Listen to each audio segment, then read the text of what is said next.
Hello, my name is Thomas and I'm talking about my favourite Timothy Dalton 007 film, Licence to Kill, released in 1989. It is for me perhaps one of three adaptations of Ian Fleming's 1954 novel Live and Let Die, the first of course being the original Live and Let Die movie with Roger Moore, which really takes the smuggling plot and the kind of American political plot. Then you have this, which is really taking the attack on Felix, and again a smuggling plot, a drug smuggling plot in this case.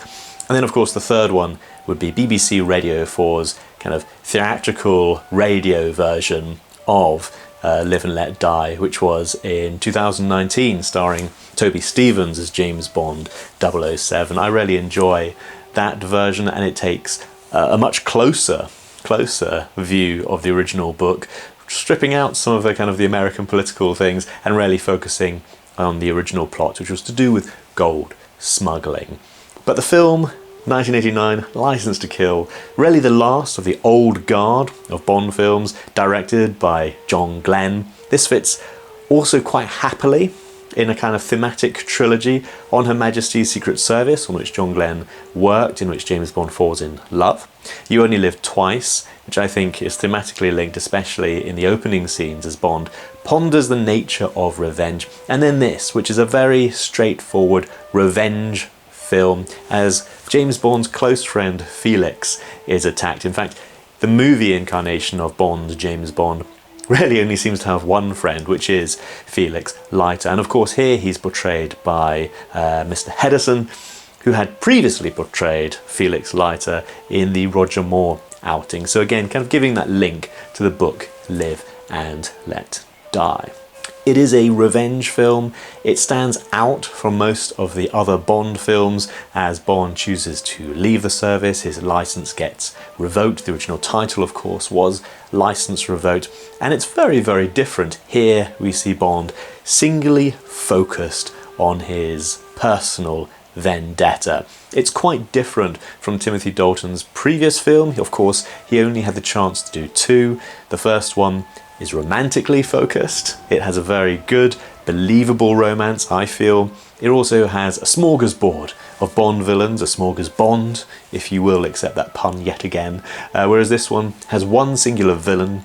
It has, of course, supporting henchmen, but it's one main villain who Bond is directed at, who Bond directs himself at, almost regardless of the cost. And it does cost. He, by focusing on revenge, interferes with missions from the British government and also interferes with missions from the American government because he is absolutely focused on his emotion. It's a very different portrayal of the character of James Bond. It's one that I very much enjoy as an outlier. And I really came across this film for the first time as I was reading the book. So I really appreciated the Fleming touches, the fact that the villain is the one primarily doing the killing. It's highlighted in the particularly sadistic way in which he kills people. It is a dark, brutal film. It has, regardless of where you are in the world and when you're looking at the ratings, it is the highest rating for a James Bond film out of the complete set, which reflects the dark, serious and sometimes sadistic tone of the film. In that, I think it very much reflects the writings of Ian Fleming. I mentioned the romance of the previous film. This Timothy Dalton film, romance is very much incidental to what's going on. It is about the revenge mission, and it has that singular focus. It is an exciting film. John Glenn was a great director of action. The opening action scene where James Bond is the dope on the rope is great fun. As I say, I started to really appreciate this film, I think really encountering it for the first time as I was reading the books. I was at university and I was part of a university Royal Naval unit. So I spent much of my time at university, much of my time on naval bases and on naval ships, getting naval training for 3 years. It's part of a program in which they try and teach the values and ethos of the Royal Navy to high caliber undergraduates as they identify them, or us.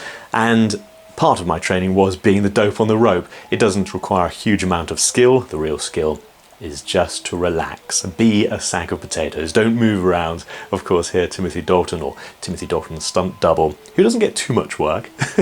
We see the character of James Bond going down on the rope and grabbing an aeroplane underneath. It is a phenomenal stunt, one which has been repeated in films since, but here it's phenomenally well done, and I really enjoy that. And we see Timothy Dalton's Bond being quite active in a number of different scenes. We get to see Commander Bond, James Bond, and he is referred to in the film as a commander.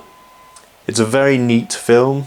It has a very straight focus, drawing on Fleming's short stories, and it has a very particular ending.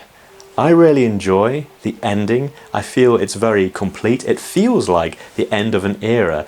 Reputedly, the filmmakers didn't realise that this would be the end of a whole era. Legal problems stopped Timothy Dalton from returning. It caused a bit of a hiatus, 6 years. And yet when I see this film, it feels very much like a cathartic ending. The old guard would ultimately leave. This would be the last film where Cubby Broccoli was truly active as the producer. It's the last film where you have, as I say, a whole series of guys who've been working on it for several decades, and it feels like a very, very satisfactory ending. I really enjoy that. It does wrap up the whole series with an outlier, darker, more brutal, before a brand new era opens up with Pierce Brosnan. Could Timothy Dalton have come back one last time? I would have liked that, particularly if they brought back Felix as well. Here, Felix is assaulted. He would receive disabilities that he would have throughout the rest of the Bond book series, and that's something that I think is very notable about Fleming, that in Fleming, those with visual disabilities are indeed the heroes. James Bond has a scar on his face. Felix Leiter has the injuries that are portrayed in this film, and they continue throughout the adventures, and we see them heroically overcoming disabilities, living with them, and still being real heroes. And that's something that's really reversed in the film. In the films, those with a scar on their face are the villains. Those with visible disabilities and missing hand, for example, are the villains. I would have liked to see that put back into the series from the original Fleming, to see disabled heroes. I think it would really add to the film series, bringing that back, because of course James Bond was born in the trenches. It is Ian Fleming's loss of his father in the First World War, Ian Fleming's loss in the Second World War of so many around him, seeing young men go off to war and come back damaged, come back not at all. That's something that really shaped the James Bond character, and I think bringing some of that back into the series would be a fitting thing, and I think Timothy Dalton could have done that very well. So this stands as a what might have been an era that never was, but I think by itself it is a very satisfying film, one with a particular singular focus on a very powerful villain.